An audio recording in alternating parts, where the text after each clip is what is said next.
జమ్మి చెట్టు దగ్గరకు వెళ్ళి విజయదశమి రోజు సాయంకాలం పూట ఎక్కడైనా దేవాలయ ప్రాంగణంలో ఆ జమ్మి చెట్టుకు నమస్కారం చేసుకోండి. ఆ జమ్మి చెట్టు మొదట్లో 3 చోట్ల తమలపాకులు ఉంచండి. ఆ తమలపాకుల మీద 3 పసుపు ముద్దలు ఉంచండి. ఆ పసుపు ముద్దలు మూడింటికి కూడా పై భాగంలో ఎడమవైపు కుడివైపు కుంకుమ బొట్లు పెట్టండి. ఆ 3 పసుపు ముద్దలు ఎవరంటే అమ్మవారు అపరాజితాదేవి, రాజరాజేశ్వరీదేవి ఒక పసుపు ముద్ద, మిగిలిన 2 పసుపు ముద్దలు ఆవిడ అనుచరులు జయాదేవి, విజయాదేవి.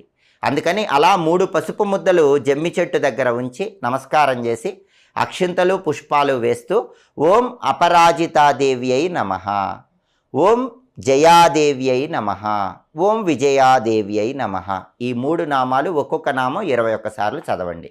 ఆ 3 పసుపు ముద్దల దగ్గర బెల్లం ముక్క నైవేద్యం పెట్టండి. ఇలా చేస్తే అపరాజితాదేవి, రాజరాజేశ్వరీదేవి, లలిత